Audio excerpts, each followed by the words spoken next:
بسم اللہ الرحمن الرحیم۔ سامعین کرام، آج خواب دریچے پر ہمارے ساتھ کویت میں مقیم نامور علمی اور ادبی شخصیت شعراء کے ہاں ان کا ایک خاص مقام ہے، ان کی بڑی قدر و منزلت ہے۔ پیشے کے اعتبار سے معلم ہیں، مدرس ہیں، استاد ہیں، معاشرے کے معمار ہیں اور شعراء میں سینئر شاعر کے طور پر جانے اور پہچانے جاتے ہیں۔ محترم نسیم زاہد صاحب، آپ کا بہت شکریہ کہ آج آپ نے تھوڑا وقت نکالا اور خواب دریچے پر آج ہمارے ساتھ ایک سلسلہ ہے کلام شاعر بزبان شاعر، جس میں آپ سے چند ایک باتیں بھی کریں گے اور آپ کی شاعری بھی سنیں گے۔ آپ کا بہت شکریہ کہ آپ نے وقت دیا نسیم بھائی۔ آپ کا بھی بہت بہت شکریہ، جزاک اللہ خیر۔ اللہ تعالیٰ آپ کو خوش رکھے اور زیادہ سے زیادہ علمی و ادبی، قومی و ملی اور دینی خدمات کی توفیق دے، آمین، جزاک اللہ خیر۔ آمین۔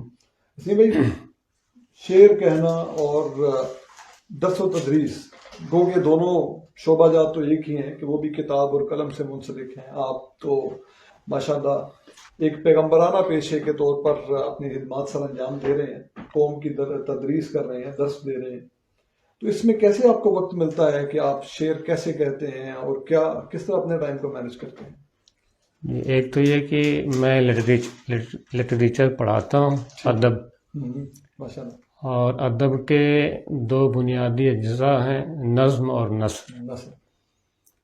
تو نظم تو میں پڑھا رہا ہوں، زبردست، ٹھیک، اور اس میں غزلیں بھی شامل ہیں، نظم میں آزاد نظم، غزلیں بھی پڑھاتا ہوں، ان کے اشعار بھی آتے ہیں اسباق میں، ان کی تشریح بھی ہو جاتی ہے۔ تو تدریس میں بھی یہ سلسلہ ہے۔ صحیح۔ دوسری بات یہ ہے کہ میری جو ڈیوٹی ہے وہ صبح 7:30 بجے سے 1:30 بجے تک ہے۔ صحیح۔ اس کے بعد میں مکمل فارغ ہوں۔ ٹھیک۔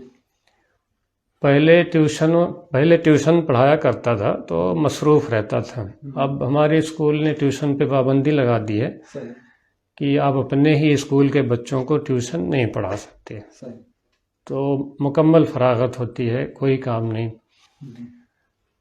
تو میرے پاس وقت ہی وقت ہے شاعری کرنے کے لیے۔ ایک تیسری چیز میں یہ کہنا چاہوں گا کہ اگر میں جبراً ایسے شاعری کرنا چاہوں بالارادہ تو مجھ سے ایک شعر بھی نہیں ہوتا کہ یہ آسانی سے ہو جائے۔ جی، وہ تو ہماری مسلسل بھائی سے بات ہوئی، گاڈ گفٹڈ ہے یہ۔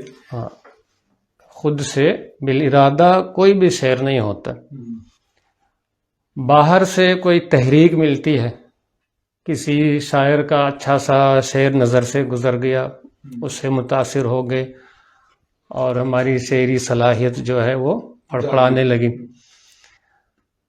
یا سماج میں ہونے والا کوئی حادثہ، کوئی واقعہ یا کوئی بھی چیز جس سے متاثر ہوئے اور شعری ملکہ جو ہے وہ پھڑپڑا اٹھا، تو پھر جب تک میں 2-4 غزلیں کہہ نہ لوں میری طبیعت کو سکون نہیں ملتا ہے۔ جب آپ محسوس کرتے ہیں کہ ایگزاسٹ ہونے کے لیے ضروری ہے کہ آپ کچھ تخلیق کریں۔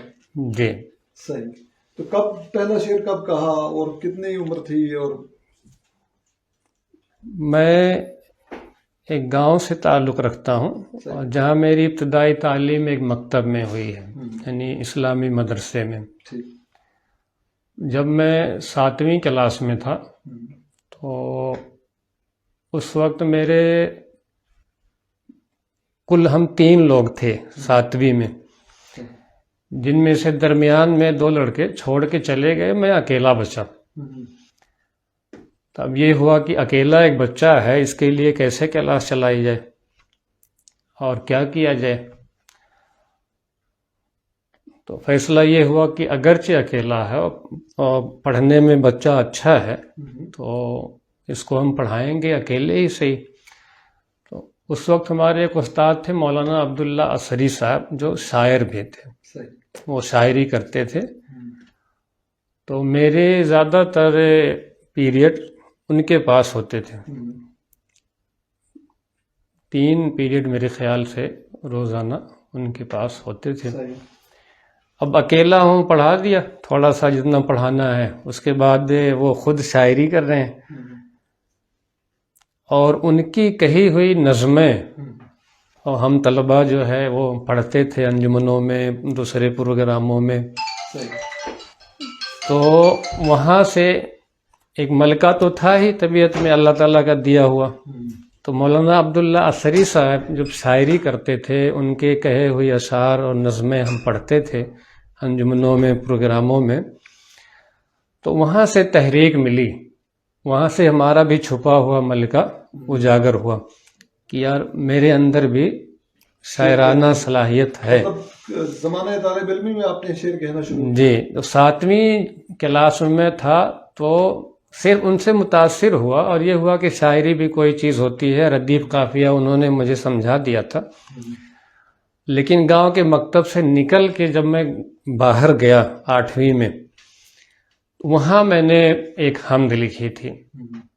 تو گھر والوں کو جب پتہ چلا کہ لڑکا تعلیم و تربیت کے ساتھ ساتھ شاعر بن گیا ہے، عموماً ہمارے معاشرے میں جب کوئی شاعری کرتا ہے تو اسے کہتے ہیں جی کہ یہ کسی غم عشق کا مارا ہوا ہے، یہ محبت میں ناکام ہے، ناکام عاشق ہے، یہ اس طرح شاعری کر رہا ہے.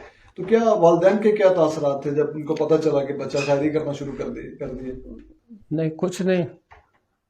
کچھ حوصلہ افزائی تھی گھر کی طرف سے یا کہ انکریج کیا؟ میں آپ کو بتاؤں کہ میں جس گاؤں سے تعلق رکھتا ہوں وہاں تعلیم کے تعلق سے بیداری نہیں ہے. لوگ اپنے بچوں کو نہیں پڑھاتے. خود میرا خاندان جو ہے وہ 32 گھروں پہ مشتمل ہے، جن میں میں اکیلا گریجویٹ ہوں، ڈگری ہولڈر ہوں. اور میرے بعد ابھی تک کوئی نہیں آیا جس نے مطلب ڈگری حاصل کی ہو. ہاں، میرے بعد ابھی میرا بیٹا جامعہ ملیہ اسلامیہ میں ہے اور گریجویشن فائنل ایئر میں ہے. اللہ اسے کامیاب کرے. تو اب وہاں جہاں تعلیم ہی نہیں ہے، جہاں لوگ پڑھے لکھے نہیں ہیں، وہ شاعری کے ہماری شاعری کے بارے میں کیا کہیں گے؟ صحیح. بس اتنا ہی وہ جانتے ہیں کہ یہ شاعری کرتے ہیں، پروگراموں میں جاتے ہیں، سناتے ہیں، ہاں، مشاعرے پڑھتے ہیں. صحیح. تو کیا مشاعروں کے حوالے سے آپ کو کچھ ایسا ایکسپیرینس انڈیا میں یا کویت میں کوئی ایسا میں نے زیادہ دل پہ ہمیشہ نقش ہو جائے، کچھ ایسا واقعہ؟ مشاعرے تو زیادہ تر میں نے کویت ہی میں پڑھے ہیں اور ادبی محفلوں میں شرکت کی ہے. انڈیا جب میں جاتا ہوں تو جون، جولائی، اگست، یہ 3 مہینوں کی میری چھٹی ہوتی ہے اور برسات بھی اس میں آ جاتی ہے. تو ان مہینوں میں مشاعرے ہوتے نہیں.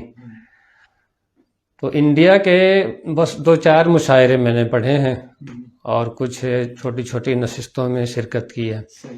تو کتنا کلام اب تک لکھ چکے ہیں آپ؟ میرے پاس تقریباً کچھ 250 غزلیں تھیں. ماشاءاللہ. تو ابھی پچھلے دنوں میں نے سب کو شروع سے دیکھا اور یہ معیار متعین کرنے کی کوشش کی کہ دیکھوں کتنی غزلیں بنتی ہیں جن پر مجھے مکمل اطمینان ہو، اور کیا اتنی تعداد میں وہ غزلیں نکلیں گی کہ میں بھی کوئی کتاب چھپوا سکوں. تو 250 غزلوں میں سے، یعنی طالب علمی کے زمانے سے لے کے اب تک کا کم ہی کہتا ہوں، زیادہ نہیں کہتا، تو 111 غزلیں فلٹر کر چکے ہیں. ہاں، فلٹر کر چکے ہیں جن پہ مجھے مکمل اطمینان ہے. اور ان غزلوں کے علاوہ کل 4 اشعار پہ مشتمل کلام ہے، کچھ 3 اشعار پہ مشتمل کلام ہے، 2 شعر پہ مشتمل کلام ہے، مفردات ہیں. تو اس طرح ایک کتاب تیار ہو سکتی ہے. کبھی سوچا نہیں کہ آپ نے تخلص اپنا رکھنا چاہیے، کچھ ایسا شارٹ کٹ ہو جو شاعری میں ایک پہچان بنے، کوئی حوالہ بنے؟ زاہد میرا تخلص ہے اور یہ خود میں نے نہیں منتخب کیا ہے. میں نے آپ کو بتایا کہ طالب علمی کے دور میں جب مولانا عبداللہ اثری صاحب پڑھاتے تھے اور شاعری کرتے تھے تو ان کا تخلص تھا حامد اثری. میں نے جب اپنا پہلا کلام کہا وہ ایک حمد تھی، اور کچھ تو یاد ہے انہی تو ہم انہی سنائیے۔ کو میں نے پہلے دکھایا. اگر یاد ہے تو وہ بڑے آسان سے ایسے میرے مولا تو سب کا مددگار ہے، نام تیرا ہی ستار و غفار ہے، ماشاء اللہ. تو ہی خالق و مالک و رزاق ہے، تو ہی قہار ہے، تو ہی جبار ہے. ایسے ردیف قافیے درست تھے. تو اس طرح بڑی کی ایک سعادت کی بات ہے کہ ہاں آپ اس نے طرح شاعری کی میں ایک سب سے حمد پہلے میں نے حمد کہی کی. تھی، اور جی. اپنے وہی مولانا عبداللہ اثری صاحب کو میں نے یہ کلام دکھایا تھا. تو یہ میرا پہلی شعری کاوش ہے. ٹھیک. اس کے بعد پھر اس کے بعد غزلیں نظمیں یہ سلسلہ ہاں شروع ہوا. جی. کچھ غزل اپنی سنائیے، کچھ کلام سنائیے اپنا. سب سے پہلے میں ایک دو شعر مفرد جی جی. اشعار اچھا. سناتا ہوں جنہیں کویت میں کافی پذیرائی پسند کیا گیا. نمائندہ شعر بن چکے ہیں. ہاں ایک شعر تو یہ کہ نہ اخلاص دل میں نہ آنکھوں میں آنسو، نہ اخلاص دل میں نہ آنکھوں میں آنسو، یقیناً یہ توبہ کی بے حرمتی ہے. یقیناً یہ توبہ کی بے حرمتی. یقیناً یہ توبہ کی بے حرمتی. بے حرمتی ہے. اور ایک دوسرا شعر، تجھ کو ہے ناقدین سے نفرت، تجھ کو ہے ناقدین سے نفرت، تیرے کمرے میں آئینہ کیوں ہے. کیا کہنے. تیرے کمرے تجھ میں کو آئینہ ہے کیوں تجھ کو ہے ناقدین سے نفرت، تیرے کمرے میں آئینہ کیوں ہے. اور ایک اور شعر پیش کر رہا ہوں کہ اچھا. تعبیر کے پرندوں نے رخ ہی بدل لیا، واہ. تعبیر کے پرندوں نے رخ ہی بدل لیا، واہ. جب سے ہمارے خواب ہوئے جال کی طرح، واہ. جب سے ہمارے خواب ہوئے جال کی جب طرح. سے ہمارے خواب ہوئے جال کی طرح. جال کی طرح. اس کے بعد ایک مطلع اور ایک شعر، جی ارشاد. حضور آپ کے دامن کا داغ بول پڑا، حضور آپ کے دامن کا داغ بول پڑا، زباں خاموش ہے لیکن سراغ بول پڑا، اور سیاہ رات کی شرمندگی ارے توبہ، مجھے ہے فخر کہ میرا چراغ بول پڑا. مجھے ہے فخر کہ میرا چراغ مجھے ہے فخر کہ میرا چراغ بول پڑا. اور چند اشعار دیکھیں، جیون ہو جی پہ بار تو حیرت کی بات ہے، جیون ہو جی پہ بار تو حیرت کی بات ہے، جیون ہو جی پہ بار تو حیرت کی بات ہے، دارالعما ہو دار تو حیرت کی بات ہے. دارالعما ہو دار تو حیرت. جیون ہو جی پہ بار تو حیرت کی بات ہے، دارالعما ہو دار تو حیرت کی بات ہے، فصل خزاں چبھے تو کوئی مسئلہ نہیں، فصل خزاں چبھے تو کوئی مسئلہ نہیں، چبھنے لگے بہار تو حیرت کی بات ہے، چبھنے لگے بہار تو حیرت کی بات ہے، تو حیرت کی بات ہے. اور چند اشعار، ہے کھیل کی تقدیر کا انعام میرے نام، ہے کھیل کی تقدیر کا انعام میرے نام، بھیجے ہے کوئی نام میں بے نام میرے نام، ہے کھیل کی تقدیر کا انعام میرے نام، بھیجے ہے کوئی نام بے نام میرے نام، اور میرے لیے کچھ کرنے کا ارماں ہے تو ایک دن، میرے لیے کچھ کرنے کا ارماں ہے تو ایک دن، کچھ دیپ جلا دینا سرے شام میرے نام، سرے شام میرے نام. کیا خوبصورت ہے جی. میرے لیے کچھ کرنے کا ارماں ہے تو ایک دن، کچھ دیپ جلا دینا سرے شام میرے نام.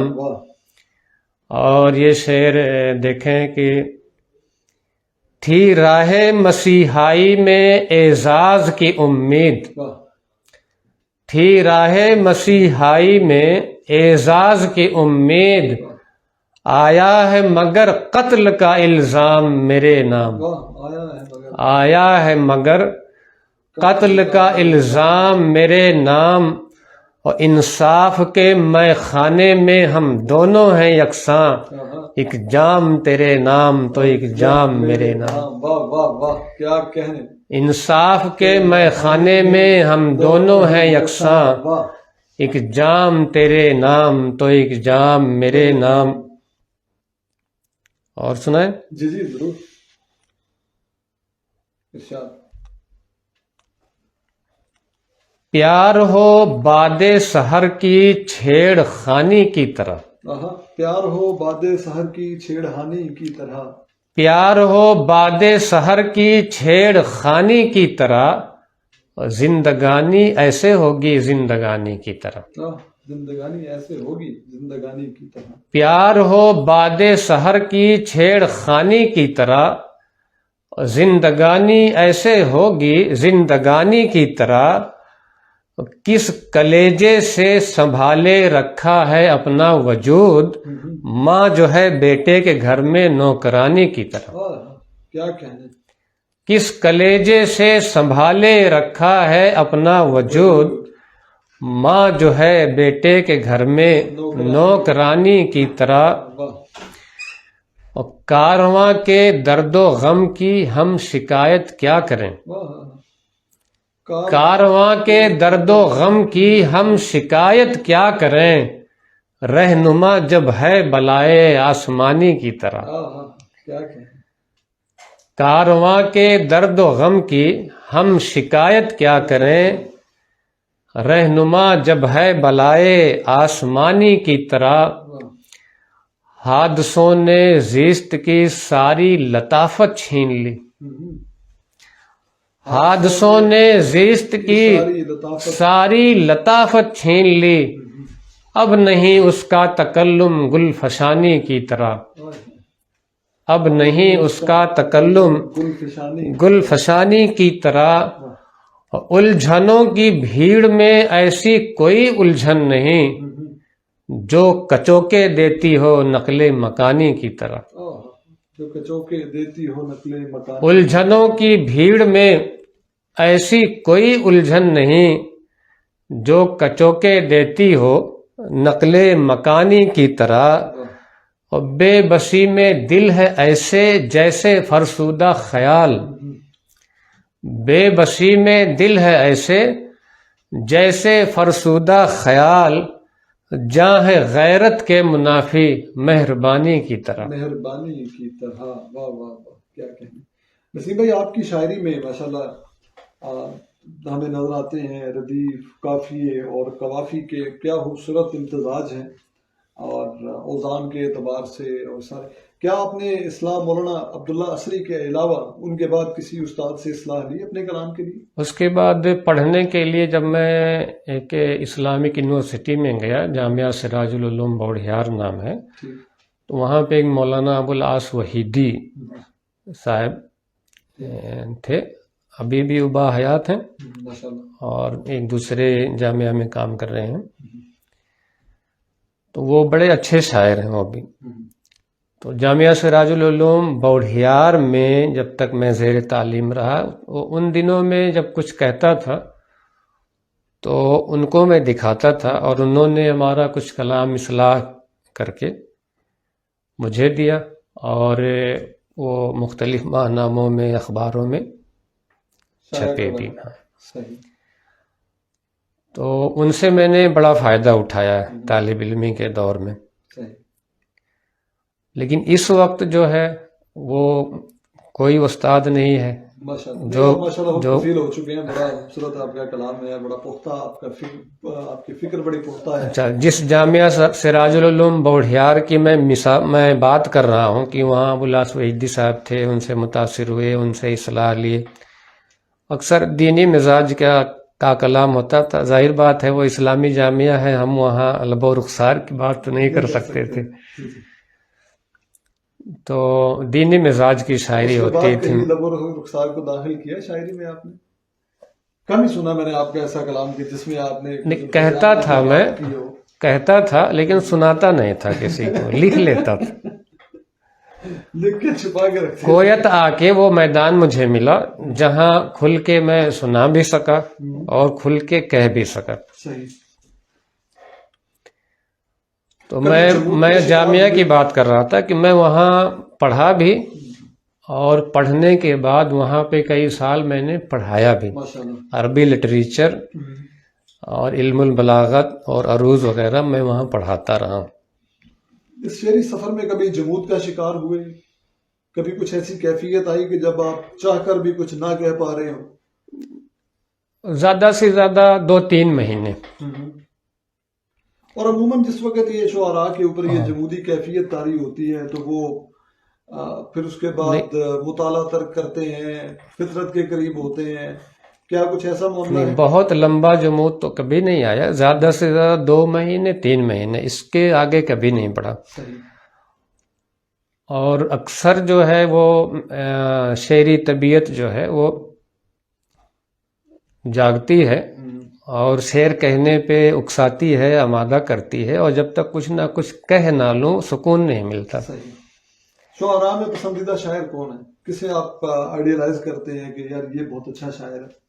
مجھے جو سب سے زیادہ پسند ہیں شاعروں میں وہ ڈاکٹر بشیر بدر ہیں.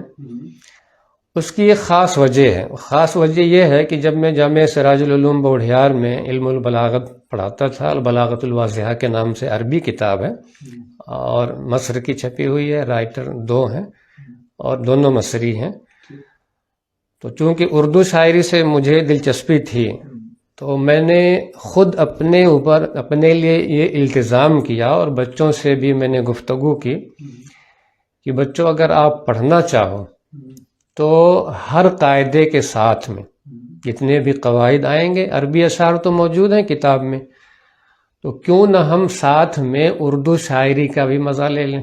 اردو ہماری زبان ہے، ہم قاعدہ پڑھیں گے، عربی اشعار کی مثالیں کتاب میں موجود ہی ہیں، اردو اشعار میں بورڈ پہ لکھوں گا اور آپ کو سمجھاؤں گا، تو یہ بہت اور زیادہ دلچسپ مضمون ہو جائے گا. تو بچے بھی تیار ہو گئے کہ ٹھیک ہے، یہ تو ہمارے لیے بڑی اچھی بات ہے. پھر میرے سامنے سوال آیا کہ کس شاعر کا انتخاب کیا جائے. تو یہ ہوا کہ بشیر بدر صاحب کا لہجہ اور اسلوب بہت آسان ہے. انہوں نے علم البلاغت کو بہت ہی آسان اسلوب میں برتا ہے، اتنے آسان میں کہ ان کے یہاں اشتہاروں کا ان کے اشعار میں اشتہاروں کا پہچاننا، تشبیہات کی پہچان بہت آسان ہے. تو میں نے ڈاکٹر بشیر بدر کو پڑھنا شروع کیا. ہاں، ان کی کلیات میرے پاس تھی، تو ان کو پڑھنا شروع کیا اور عربی قواعد کے ساتھ میں، عربی اشعار کے ساتھ میں ان کے اشعار بورڈ پہ لکھ کے بچوں کو سمجھاتا رہا کہ دیکھو یہ قاعدہ ہے، اردو میں یہ شعر ہے، یہ ایسے استعارہ استعمال ہوتا ہے، یہ تشبیہ ہے تو کون سی قسم ہے، کیسے استعمال کرتے ہیں. تو اس ناحیے سے ڈاکٹر بشیر بدر صاحب مجھے اچھے مطلب آپ سب سے زیادہ پسند ہے. جی، ویسے دینی پہلو سے دیکھا جائے یا فکری انقلاب کے تعلق سے دیکھا جائے یا اس پہلو سے دیکھا جائے کہ اردو دنیا کا کون سا شاعر ہے جس کی شاعری سے سماج کو یا دنیا کو یا قوم کو سب سے زیادہ فائدہ ملا، تو اس حوالے سے علامہ اقبال کا رحمۃ اللہ علیہ کا پلہ سب پہ بھاری ہے، اور اس میں کسی کی بھی دو رائے نہیں ہے. دیکھیں وہ علامہ اقبال کی تو ہے وہ فکر جو ہے، اس فکر کا تسلسل تھا جو مولانا الطاف حسین حالی کی جو فکر تھی اس کا اگلا ورژن اقبال، اور پھر ہمیں جس طرح بھی تھوڑی دیر پہلے گفتگو ہوئی مرزا غالب کے بارے میں، اور دیکھیں مرزا غالب ہوں یا میر تقی میر ہوں، ان کی شاعری پڑھ کے ہم صرف اپنی شاعرانہ طبیعت کو سکون پہنچا سکتے ہیں، ہے نا. لیکن ان کے جو موضوعات ہیں شاعری کے وہ بہت محدود ہیں. زیادہ سے زیادہ غالب کے بارے میں ہم یہ کہتے ہیں کہ معنی آفرینی یا مضمون آفرینی میں ان کا کوئی ثانی نہیں. میر تقی میر کے بارے میں ہم کہتے ہیں کہ ان کا سوز و گداز جو ہے وہ لاجواب ہے. سوز و گداز میں ان کا کوئی ہم پلہ نہیں. لیکن جب اس پہلو سے دیکھا جائے کہ ان کی شاعری سے سماج کو فائدہ کیا ملا، قوم کو کیا فائدہ ملا، کیا سوئی ہوئی قوم جاگی، اس پہلو سے جب دیکھا جائے تو علامہ اقبال کے برابر کوئی نہیں پہنچتا. ان کے بعد میں فیض احمد فیض ہیں، حبیب جالب ہیں، احمد فراز ہیں، ساحر لدھیانوی ہیں، مجاز لکھنوی ہیں. تو بہت سارے شعراء ہیں جو مجھے پسند ہیں، لیکن بشیر بدر سے چونکہ میں نے فائدہ اٹھایا ہے اور ان کی شاعری کو لے کے خود سمجھا ہے، قواعد کو بچوں کو سمجھایا ہے. سبجیکٹ کے طور پہ آپ نے ان کو پڑھا؟ ہاں، سبجیکٹ کے طور پہ. صحیح. تو کیا آپ کا جو آپ کی کتاب ابھی جو زیر طبع ہے تو اس میں ہم امید کرتے ہیں کہ وہ اس سال میں یا اگلے سال میں کسی وقت وہ وارد ہوگی؟ ہاں بالکل، میں نے انتخاب کر لیا ہے غزلوں کا، اور 4 اشعار پہ مشتمل کلام، 3 اشعار پہ، 2 اشعار پہ مفردات، اور وہ ایک کتاب ہو جائے گی. بس ٹائپ کرنا ہے، PDF بنانا ہے، لوگوں سے تاثرات لکھوانے ہیں، پھر انشاءاللہ کتاب بھی آ جائے گی. اور اس کا نام شیشہ جاں میں نے منتخب کیا. شیشہ جاں، زبردست. تو آپ نے بھی کہا کہ آپ لب و رخسار کی بھی شاعری کرتے ہیں لیکن اسے سناتے نہیں، تو چند ایک اشعار کچھ عنایت کیجیے، کچھ عطا کیجیے آج. اس کی ایک وجہ اور بھی بتا دو، مطلب نہ سنانے کی، کہ میں ہمیشہ سے مدرس رہا ہوں، معلم رہا ہوں. تو میرے شاگردوں میں بچیاں بھی ہوتی ہیں، چھوٹی بھی بڑی بھی. تو میں اس چیز سے بچتا ہوں کہ میں بات سے بات کرتا جاؤں. فراز صاحب پشاور یونیورسٹی میں لیکچرار تھے، احمد فراز.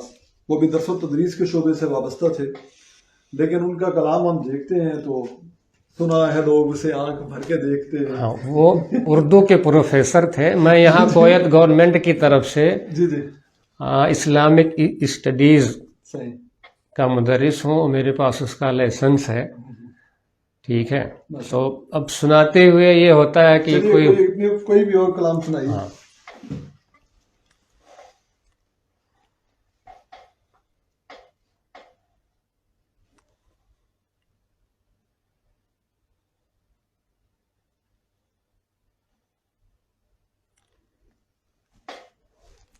آپ کی بات میں پوری کر دیتا ہوں. میرا یہ پہلا انٹرویو ہے جو کوئی مجھ سے اس طرح سامنے بٹھا کے لے رہا ہے. میں نے کبھی اس طرح کا کوئی انٹرویو نہیں دیا. تو آپ کے ذریعہ یہ سعادت نصیب ہوئی، تو آپ کی بات رکھنا ضروری ہے. میں 2-3 شعر سنا دیتا ہوں. مطلب ہے، رنگین یہ خیال میرے کام آ گئی، رنگین یہ خیال میرے کام آ گئی، رنگین یہ خیال میرے کام آ گئی، دنیائے ماہ و سال میرے کام آ گئی. اے چاند میری روح میں بکھری ہے چاندنی، لے اے چاند میری روح میں بکھری ہے چاندنی، لے تیری ایک مثال میرے کام آ گئی. لے تیری ایک مثال میرے کام. اے چاند میری روح میں بکھری ہے چاندنی، لے تیری ایک مثال میرے کام آ گئی.